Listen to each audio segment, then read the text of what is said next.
retrouve aujourd'hui pour une nouvelle vidéo et ce sera une vidéo chronique.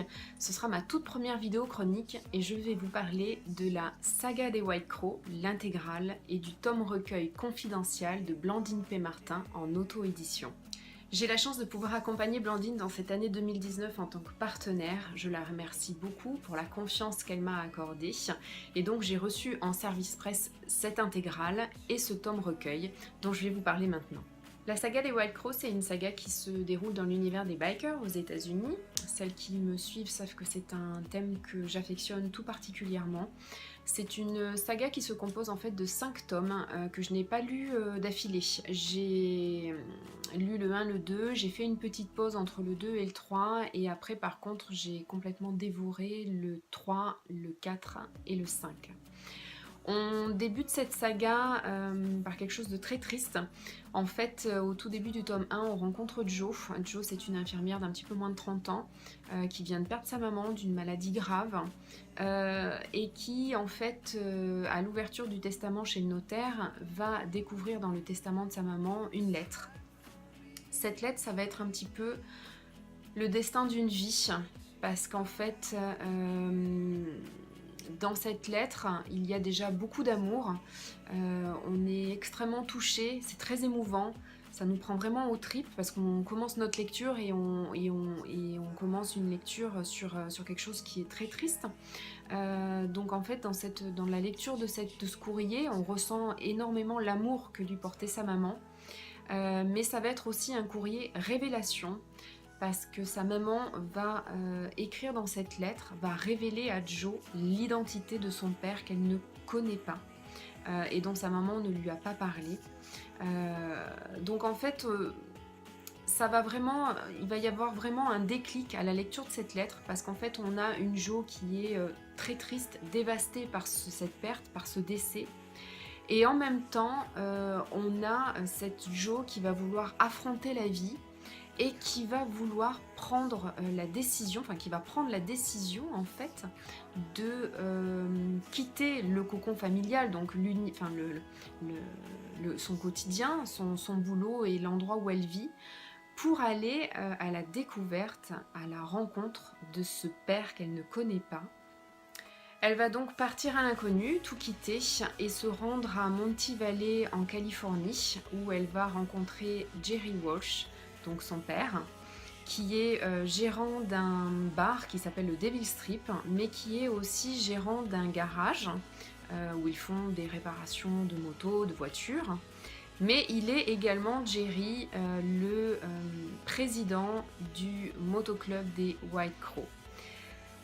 Malgré peut-être ce à quoi elle aurait pu s'attendre, Jerry va l'accueillir de la plus belle des façons. Il va vraiment lui ouvrir les portes de sa vie familiale, mais également il va lui proposer de rester, qu'elle reste près de lui, en lui proposant un job et un hébergement.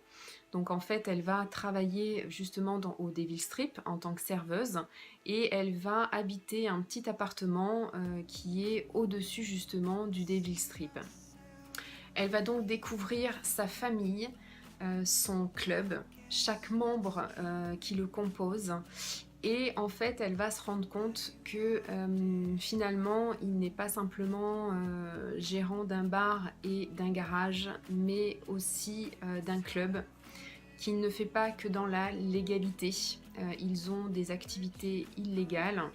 Et en fait, elle va vraiment se rendre compte qu'elle est dans un monde complètement différent, avec des codes particuliers, avec une hiérarchie. Mais au fur et à mesure de la saga, Jo, malgré tout, va réussir à trouver sa place. Elle va découvrir en fait une autre partie d'elle-même qu'elle ne soupçonnait pas en fait auparavant, mais qui en fait au contact de son père, de ce club, de ses membres, va complètement se révéler en elle. Finalement, Jo, c'est bien la fille de son père. Elle a un fort caractère. Elle est, elle est très forte. elle est quand même elle arrive quand même dans un milieu où c'est la loi du plus fort, c'est une vraie jungle, ils ont beaucoup d'ennemis entre gangs, entre clubs, et en fait elle va se retrouver un petit peu dans une sorte de guerre non désirée, et où vraiment elle va avoir beaucoup de cran, beaucoup de ténacité. Elle va vraiment avoir beaucoup de courage. C'est une nénette qui est extrêmement courageuse et qui va savoir faire face à tout ce qui va lui arriver en fait tout au long de cette saga. Elle va vraiment se forger une place au sein du groupe, au sein de cette famille, au sein du club, mais elle va également se forger une place au sein du cœur de l'un de ses membres, avec lequel elle est en contact de par le fait qu'elle est serveuse au Devil Strip, elle est au contact des membres des White Crow. Mais c'est vrai qu'avec celui-ci, elle a vraiment une relation très bizarre d'amour vache en fait au début. Elle a beaucoup de complicité avec ce membre, et au fur et à mesure de l'histoire, il va y avoir beaucoup de tendresse en fait qui va se mettre en place entre eux, et cette tendresse après va se transformer en amour. Et voilà. Alors c'est vrai qu'en fait, la romance dans le tome 1, on n'en parle pas. En fait, la romance apparaît à partir du tome 2. C'est pas dérangeant, vous arrêtez pas là en fait. C'est vrai que le tome 1, lui, il pose les bases. Il nous met vraiment dans l'univers des White Crow. Il nous explique comment fonctionne un motoclub, enfin un club de bikers. Il nous explique surtout en fait cette découverte, cette relation que Joe a avec son père. De toute façon, les dialogues dans le tome 1 sont donc une alternance en fait entre Joe et Jerry. Et vraiment, la romance n'apparaît qu'à partir du tome 2.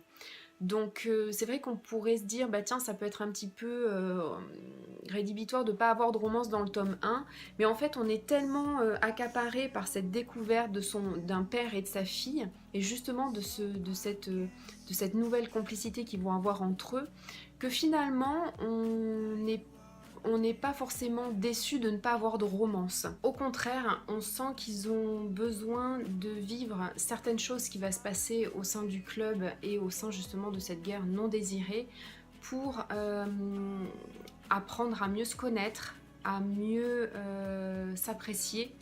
Et on sent que voilà, ça va être des éléments clés qui vont faire en sorte que leur amour va justement se développer entre eux. Blandine a fait en fait le pari risqué de mettre en place une romance avec des personnages qui ont un écart d'âge assez important. On n'en trouve pas dans toutes les romances, et je trouvais que c'était plutôt bien abordé dans la saga des White Crow. Alors moi j'ai eu en fait un petit peu de mal à rentrer dans la romance, hein, pas dans la saga mais dans la romance, parce qu'en fait Blandine s'est beaucoup inspirée de la série des Sons of Anarchy, et dans cette série là il y a un personnage très charismatique. Moi voilà, je suis vraiment une fan inconditionnelle, complètement accro de cette saga. Et en fait Blandine s'est servie d'un des personnages dont je vous disais qui était très charismatique dans cette série là pour le personnage de romance dans la saga des White Crow. Et moi en fait, là par contre ça l'a pas fait du tout, parce que ce personnage là pour moi j'avais vraiment du mal à me l'imaginer dans une romance. Donc j'ai eu en fait un moment où j'ai dû faire un petit break parce que j'arrivais pas à me mettre dans le personnage et j'arrivais pas à me mettre dans la romance. C'est pour ça que je vous ai dit qu'en fait j'avais fait un petit break entre le 2 et le 3. Parce que j'ai eu besoin de me réapproprier un autre personnage. J'avais tellement cette vision de ce personnage-là, j'arrivais pas en fait à réellement vraiment rentrer dans cette romance. Après voilà, je me suis trouvée physiquement un autre personnage masculin, et puis là ça l'a fait direct, donc après j'ai vraiment dévoré le tome 3, le tome 4 et le tome 5. Je trouve que cette saga, voilà, ça monte crescendo, un peu comme une série finalement. tout se met en place dans le 1, dans le 2, et à partir de la fin du tome 2, mais c'est une explosion, ça va vraiment, ça monte crescendo. En plus, Blandine nous fait des fins de tomes complètement, c'est des vrais cliffhangers, on a juste envie de continuer la suite. Donc voilà, donc j'ai trouvé que la saga en elle-même, voilà, ça m'a vraiment fait un petit peu comme une sensation d'avoir suivi une série. J'ai beaucoup aimé comment Blandine aborde le thème du club. Je trouve que les détails, tout est bien travaillé, tout est bien respecté. C'est vrai que quand on a l'habitude de lire du biker, on sait à quoi on s'attend. Je veux dire, là, vraiment, tout est bien respecté, la hiérarchie est bien respectée. J'ai beaucoup apprécié les personnages secondaires, surtout Gale et Mac. C'est vrai que c'est vraiment des personnages que j'ai beaucoup aimés. Mais même dans l'ensemble, on s'attache énormément en fait à chaque membre qui compose ce club. Ça fait vraiment une vraie famille. Une famille qui va se retrouver dans un monde très sombre, un peu avec une vérité très percutante, mais qui justement, grâce à leur force, grâce à ce qui relie en fait chaque membre comme un vrai clan, va réussir à surmonter tous les rebondissements, toutes les péripéties qui vont se présenter à eux tout au long de la saga. Ils sont vraiment prêts à risquer chacun leur vie pour chacun des membres. Il y a vraiment un lien puissant, indéfectible qui ressort de cette histoire, et ça vraiment, pour moi, c'est ce qui m'a... Voilà, j'ai vraiment un coup de cœur pour ce lien, ce clan, cette famille, tout l'amour qu'ils ont entre eux, et qui fait que c'est extrêmement fort en fait entre eux. J'ai vraiment adoré cette lecture. Je trouve que Blandine a une écriture qui est très fluide. J'ai beaucoup aimé la lire. Je veux dire, les pages défilent, on ne s'arrête pas, on comprend très bien. Le vocabulaire est très riche. Et comme je vous disais, voilà, tout est bien respecté. J'ai eu vraiment une sensation bizarre à la fin de cette lecture, de cette intégrale. En fait, on tourne la dernière page de cette saga comme en fait on tarde sur le générique de fin d'une série qu'on a suivie depuis très longtemps et dont c'est la fin, et où on n'a pas envie justement d'éteindre notre poste de télévision. On tarde sur ce générique de fin parce qu'on n'a vraiment pas envie de les quitter. Comme le dernier épisode d'une dernière saison ou le dernier chapitre d'un dernier tome, en fait on prend conscience lentement, doucement, qu'il est temps de les laisser en fait s'échapper de notre quotidien, parce qu'en fait on les a tellement côtoyés pendant tout ce temps qu'en fait on a l'impression vraiment de les connaître par cœur. Et en fait ça nous fait vraiment un pincement au cœur. Et puis vraiment à cette lecture on a un sentiment de liberté. Un peu comme si on chevauchait une bécane, qu'on était sur ces grandes routes où on voit pas le bout, ces grandes routes américaines. On a envie d'être avec eux, on a envie d'aller faire de la bécane avec eux, on n'a peut-être pas forcément envie de vivre ce qu'ils vivent parce qu'il y a quand même des thèmes très forts qui sont abordés dans cette saga, des thèmes qui vous prennent vraiment aux tripes. Je veux dire, c'est pas une saga à l'eau de rose, il y a vraiment beaucoup de brutalité, de violence. C'est quand même, il y a des guerres de gangs, donc il y a vraiment des thèmes très forts, mais en même temps en ressort un sentiment de liberté. Voilà, quand on ferme cette dernière page, on a envie de partir là-bas, on a envie de chevaucher une bécane et d'aller rejoindre les White Crow. Donc c'est un petit pincement au cœur quand on termine cette saga. Après j'ai enchaîné en fait avec le tome recueil confidentiel. Alors voilà, c'était un petit peu un petit moment bonus en fait. Un tome dans lequel, donc effectivement il faut quand même avoir lu la saga des White Crow pour lire ce tome recueil, parce qu'en fait c'est des chapitres qui sont repris mais qui sont racontés par une autre personne. Donc en fait ça nous donne une vue complètement différente sur ce qu'ont pu ressentir d'autres personnages sur une scène qu'en fait on a vécue pendant les White Crow. J'ai trouvé ça très intéressant. En plus de ça, voilà, c'est très court, hein, c'est pas un gros volume, mais donc c'est des petits chapitres, hein, et on revisualise pardon, très bien la scène en fait qu'on a déjà lue dans la saga. J'ai trouvé ça super parce qu'en fait ça a permis de pouvoir avoir le point de vue d'autres personnages qui ne parlent pas forcément du tout dans la saga mais qu'on connaît parce qu'ils sont présents au moment de la scène. Par exemple, j'ai beaucoup aimé des retours qui ont été faits de Mona. J'ai également aimé des retours qui ont été faits de Mac parce que c'est vraiment un personnage, si vous lisez la saga, vous verrez que vous aurez un attachement quand même assez important pour lui. Et voilà, donc j'ai trouvé en fait ce recueil, voilà, ça nous remettait un petit peu, c'était un petit bonus et j'ai trouvé ça super sympa parce que voilà, on avait l'impression de revenir dans la famille, un petit peu comme une dernière chevauchée qu'on aurait fait avec eux. Je remercie beaucoup Blandine pour ses services presse, j'ai hâte de retrouver cet univers avec White Sun qui est sorti il n'y a pas longtemps, qui est sur le personnage de Kazé et qui se déroule 5 ans après.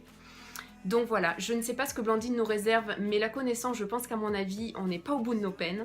Donc j'ai hâte de retrouver sa plume et j'ai hâte surtout de retrouver cette famille, cet univers des White Crow. J'espère que cette vidéo vous aura plu. N'hésitez pas à cliquer sur le petit j'aime, comme ça fait découvrir la chaîne. Vous pouvez me retrouver sur Insta, sur Facebook.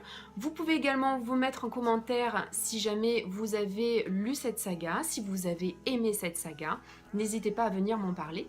Si vous êtes nouveau sur la chaîne, vous pouvez vous abonner, cliquer sur la petite cloche pour recevoir les notifications. Je me languis de vous retrouver dans une nouvelle vidéo. En tout cas, en attendant, je vous souhaite de bonnes lectures et je vous dis à très bientôt. Bye bye.